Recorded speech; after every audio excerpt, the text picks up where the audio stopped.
Assalamualaikum warahmatullahi wabarakatuh.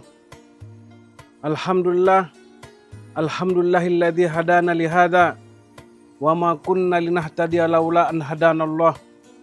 Asyhadu an la ilaha illallah wahdahu la syarikalah wa asyhadu anna Muhammadan abduhu wa rasuluh la nabiyya ba'dah. Qala Allah Ta'ala fil Qur'anil Karim. A'udzu billahi minasyaitonir rajim. Bismillahirrahmanirrahim. Ya ayyuhalladzina amanu kutiba alaikumus syiyam kama kutiba alal ladzina min qablikum la'allakum tattaqun. Yang artinya, wahai orang-orang yang beriman, diwajibkan bagi kalian berpuasa sebagaimana diwajibkan bagi orang-orang sebelum kalian agar kalian bertakwa. Para hadirin jamaah syiyam Ramadan di mana saja pun berada.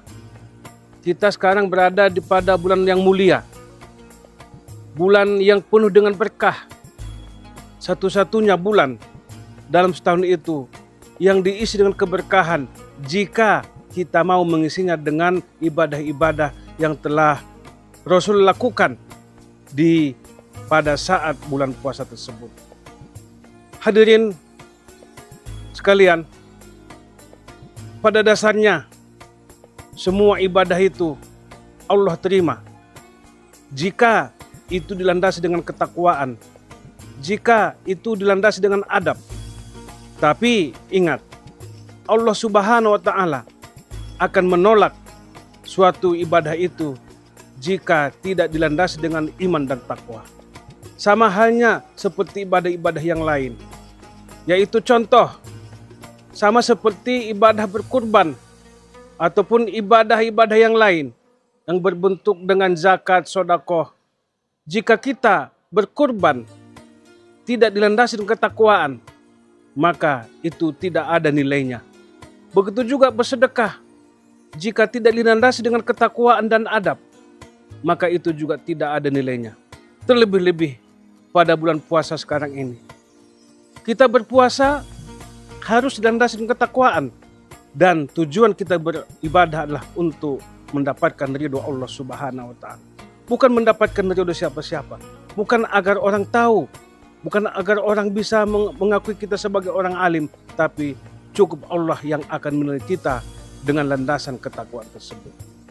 Sama halnya seperti ibadah-ibadah sholat tarawih atau bersedekah atau hal-hal yang berkaitan dengan ibadah di bulan puasa. Banyak contohnya seperti membaca Al-Quran. Jika kita menghafal Al-Quran karena Allah Subhanahu wa Ta'ala, Allah akan memudahkannya.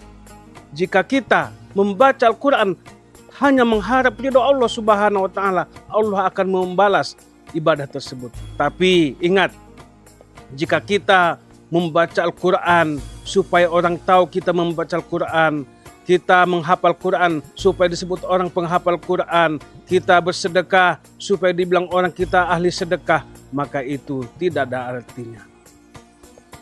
Oleh sebab itu, para hadirin sekalian, kunci sebuah ibadah adalah takwa. Di antara takwa itu adalah ikhlas.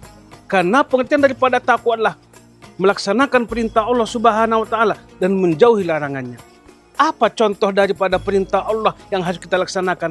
Contohnya adalah ikhlas. Ini contoh yang sederhana. Karena ikhlas itu berbarengan dengan niat. Di mana ada niat, di situ ada keikhlasan atau ketidakikhlasan. Dan ini yang sangat berat.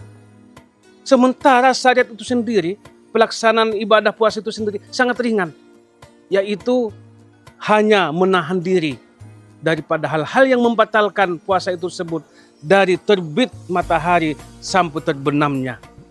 Itu kalau konteks syariatnya, itu kalau makna syariatnya, kalau penafsiran syariatnya. Itu sangat ringan. Tapi yang berat adalah menjaga keikhlasan itu, mencapai keikhlasan itu, mempertahankan keikhlasan dalam ibadah tersebut. Kenapa saya katakan begitu? Karena di dalam perjalanan melaksanakan ibadah, sering kita digoda oleh situasi dan suasana yang membuat hati kita bergeser daripada yang tadinya ikhlas menjadi tidak ikhlas. Na'udzubillah min dzalik, kalau kita beramal beribadah supaya orang tahu. Para hadirin di mana saja pun berada. Mudah-mudahan puasa kita selanjutnya Allah Subhanahu wa Ta'ala menilainya.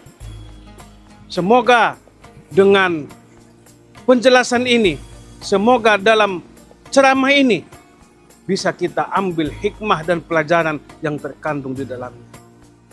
Ini saja sebagai motivasi Ramadan. Mudah-mudahan saya sendiri bisa melaksanakannya. Juga kita semua hadirin yang mendengarkan dan yang memperhatikan bisa mengambil pelajaran daripada ini dan memperbaiki diri kita masing-masing untuk menjadi hamba yang lebih bagus lagi ke depannya. Sekian dari saya. Jika ada kata-kata yang salah dalam penyampaian saya mohon maaf kepada hadirin sekalian dan mohon ampun kepada Allah Subhanahu wa Ta'ala.